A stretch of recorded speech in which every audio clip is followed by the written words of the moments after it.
I never wanted trouble. After 20 years as a Navy engineer, all I wanted was quiet, peace, space, and maybe the occasional bourbon by the pool at sunset. That's why I bought the Edge lot just outside Whispering Pines, a cookie-cutter neighborhood, ruled with an iron fist by its homeowners association. Technically, I wasn't part of it. My 3-acre property predated the HOA charter by over a decade, which meant I wasn't subject to their bylaws. But that didn't stop Karen Whitmore, president of the HOA and self-appointed queen of the cul-de-sac, from trying to change that. Karen was the type of person who smiled like she was about to bite you. Tall, rigid, and always dressed like she was one coffee away from a power lawsuit. She viewed my home as an untamed threat to her perfect suburban kingdom. And what really sent her over the edge? My pool, I didn't build it to show off. I built it because I could.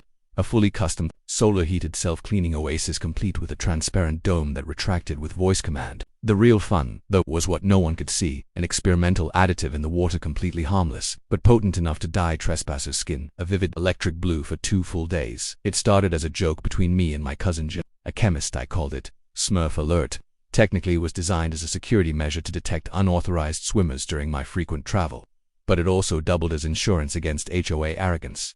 Karen had asked about the pool a dozen times. That dome is a clear violation of neighborhood visibility standards. You're required to submit new construction plans for review. Community amenities belong to the community code. Each time, I calmly reminded her that her HOA had no jurisdiction here. My property line was etched in stone legally and geographically. Still, I could see it in her eyes. She wasn't used to hearing the word no then.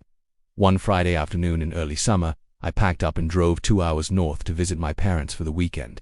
It was supposed to be a break, barbecue with Dad, cards with Mom, a few days off-grid. But 2 hours into the trip, my phone buzzed. Alert, unauthorized entry detected, gate 3. I tapped into the live camera feed. The image sharpened and my stomach dropped. There she was, Karen, in oversized designer shades and a wide-brimmed sun hat, parading through my back gate like she was inspecting her own vineyard. Behind her trailed a dozen people, adults, teens, even toddlers carrying towels, coolers, and floating flamingos. One guy rolled in a portable speaker on a dolly. Another woman, who I recognized as Karen's VP from the HOA board, was setting up a makeshift drink table near the pool. Children squealed and ran toward the water. The first splash sent ripples across my phone screen. Karen stood at the pool's edge with both arms outstretched. Welcome, neighbors. Enjoy our community's best-kept secret. No, thanks to our favorite non-member, Cody Whitaker. The crowd laughed. I didn't. I could have called the sheriff right then. And trust me, I was tempted. But watching that smug woman treat my private space like her HOA victory lap, I felt something twist inside me. Rage, sure, but also opportunity. They had no idea what they'd just jumped into.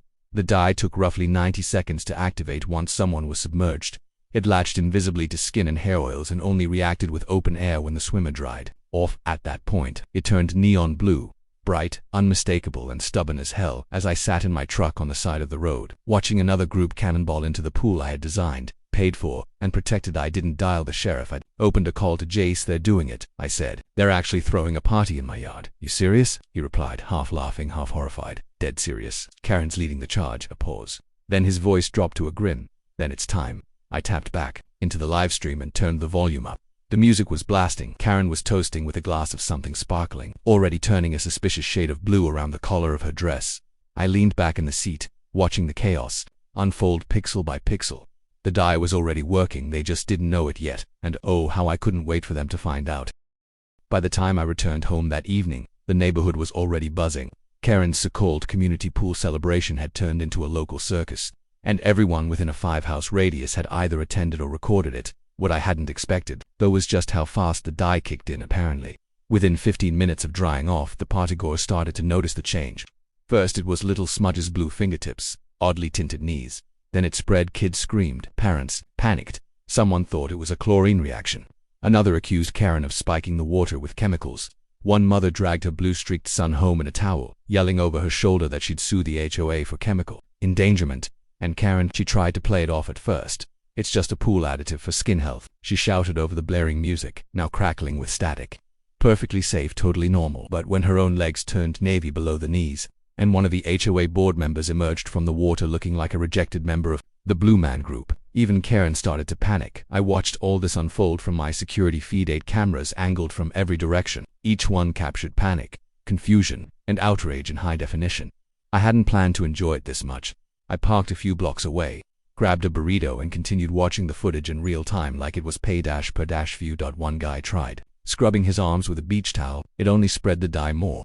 A teenager ran to his car shouting, "Mom's gonna kill me." Another woman accused Karen of infecting everyone with a weird virus. Then, the music cut out. And that's when Karen snapped. She grabbed a megaphone, who brings a megaphone to a pool party, and barked orders like a general retreating from enemy fire. Everyone remained calm. "It's just a temporary reaction. We'll file a complaint with the manufacturer." Someone asked what manufacturer. Karen blinked. The HOA approved pool contractor. That's when the shouting began. "You mean this wasn't even your pool? Wait, this is Cody's house? The guy you keep calling a security threat? He warned you about trespassing, didn't he?" Karen's carefully controlled illusion of command shattered in 30 seconds. I figured it was time to come home. I pulled into my driveway just as the last guests were fleeing. Blue footprints marked the concrete like an alien stampede. The DJ rolled his speakers out, shaking his head. A woman in heels tiptoed across my grass like it was lava. And there, standing in the middle of the chaos, was Karen. Her hair, once a polished blonde bob, was now streaked in blue and green, a tie-dyed mess that made her look more punk rocker than president. Her white linen pants had turned turquoise from the knees down. She turned toward me. Frozen. I got out of my truck slowly, holding a grocery bag and sipping from a soda can like I'd just come back from a picnic evening. I said, casual, "Hope everyone had fun." Karen blinked. This is criminal." Cody, I raised an eyebrow. "You mean you breaking into my yard with 20 people and throwing a pool party? It was a community event." "For morale," she snapped. "You didn't post signs. You didn't say this would happen." I pointed to the 7-foot metal gate, the 8 security cameras, and the literal private property "Trespassers will be recorded" sign nailed to the fence. Karen "Did you poison us?" "It's non-toxic," I said. "Completely harmless. The blue dye is a patented compound, reacts only to unregistered DNA signatures. It's designed for defense." "Defense?" she spat. "Yep, you might call it trespass detection." Her lips curled. "You'll regret this. I'm filing a formal complaint with the HOA and legal action." I stepped closer. "Karen, you stepped into my yard, swam in my pool, and hosted an uninvited party, all while knowing full well this isn't HOA jurisdiction. You've already lost." She opened her mouth, but for once, no words came out, just quiet rage, swelling behind eyes already rimmed in sapphire. Around us, the blue footprints were fading into the grass. Silence returned. The only sound was the soft gurgle of the pool filter, quiet hum of victory. Karen turned sharply, stomped toward the gate, and disappeared down the street. I didn't follow. I just stood there, watching the dye settle in the water and thinking, now that was worth every drop. By Monday morning, Whispering Pines wasn't whispering anymore. It was howling. The pool party fiasco had spread like wildfire thanks to video clips posted by teenagers, Facebook moms, and a particularly grumpy board member who uploaded Karen blue-drenched meltdown with the title "HOA President Turns Avatar at Unauthorized Pool Bash." It had nearly 20,000 views before noon. The neighborhood's group chat, typically reserved for garage sale notices and stray cat alerts, was in full-blown revolt. Screenshots of stained clothes, stained pets, and stained egos flooded the thread. One particularly outraged dad posted a selfie, blue hands, furious eyes, and the caption, "Thanks for the community morale, Karen." I hadn't said a word publicly. I didn't need to. Karen was unraveling on her own. She sent out an email Monday evening titled "Clarification Regarding the Community Pool Gathering." It began with her usual patronizing tone: "As your elected HOA president, I made a judgment call to boost morale." But it quickly turned defensive. She blamed an unforeseen chemical reaction, claimed she had verbal permission from me she didn't, and insisted the dye was a malicious trap set by a disruptive resident she never used my name, but everyone knew who she meant. The comments were brutal. "You trespassed, Karen. This isn't leadership, it's lunacy. You embarrassed the entire HOA. What's next? A bake sale in someone's kitchen without asking." By Wednesday, things had escalated. A group of residents petitioned for an emergency board meeting. They wanted Karen suspended, not warned, not scolded, removed. The conflict shifted from petty to personal. Longtime board allies turned silent. Her inner circle shrank. And yet Karen didn't back down. She doubled down, marching door to door in her signature heels and blazer, now with faint blue stains still lingering at her hairline. She handed out printed statements and ranted on. Porches. One neighbor told me she screamed about suburban insubordination and backyard anarchy. I kept to myself, trimmed hedges, cleaned the filter, reapplied the dye compound just in case, but I wasn't blind. I knew what was really at stake. Karen's obsession wasn't about the party. It wasn't about the dye. It was about control, my property, my pool, my independence. It all represented something she couldn't regulate, manage, or reshape into a friendly mediocrity. And people were noticing. On Thursday, Mrs. Ellis from 2 houses down brought me a plate of cookies. She was always quiet, always polite. This time, she winked. "Thank you," she said, "for reminding people this isn't her kingdom." Even the local paper caught wind of it. HOA president under fire after die disaster at unauthorized pool event appeared in the weekend edition. The article was neutral, but the comments weren't my favorite. Maybe if she spent less time enforcing mailbox height regulations, she wouldn't be blue from head to toe. But the real turning point came Friday night. An emergency HOA meeting was held in the community center. I wasn't invited naturally, but the live stream was public. I tuned in from my porch, popcorn in hand. Karen opened with a prepared speech, layered in legal jargon and veiled threats. She blamed the die. She blamed me. She even blamed the kids for jumping in too fast. But then came the questions. Why didn't you get permission? Why did you lie about the property? Why did you risk children's safety without testing the water? For the first time, Karen stammered. Her answers were thin. Her tone was brittle. Then a quiet voice from the back, Mr. Thompson, retired judge and longtime resident, asked the question that sealed it. Would you have done this if it was anyone else's yard? Karen didn't answer. The silence said enough. The vote was unanimous. Karen Whitmore suspended, pending full review and recall election. The feed cut shortly after, but the damage was done. I sat under the stars, sipping from a chilled glass as the neighborhood buzzed with updates. The tide had turned, not just against Karen, but against the kind of small tyrannical thinking she represented. That night, I stood at the edge of the pool and looked into the clear, calm water. The die had settled again, silent and patient. Like me, this wasn't about revenge anymore. It was about boundaries, about respect, and just maybe it was the start of something better. By Saturday morning, Karen's throne had crumbled. Her nameplate was gone from the HOA bulletin board. The clipboard was nowhere to be seen, and the silence from her porch, once a hub of passive-aggressive micromanagement, was louder than any shouting match she'd ever instigated. I didn't gloat. I didn't have to.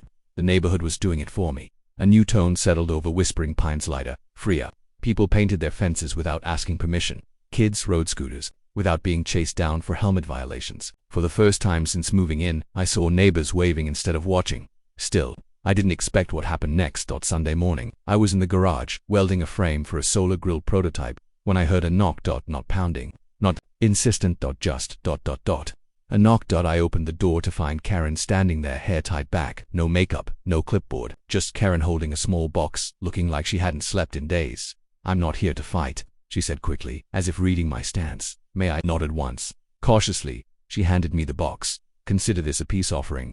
Inside, a bottle of top-shelf bourbon, same brand I'd mentioned in passing at a neighborhood cookout a year ago.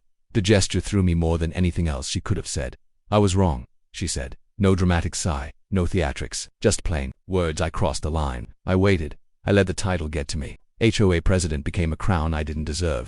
You weren't the problem. You were just ... ungovernable. And I hated that.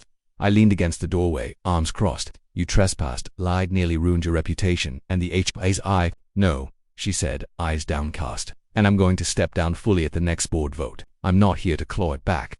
Silence stretched between us. She looked smaller now, not defeated, just real. Why the sudden change of heart? I finally asked. She met my eyes.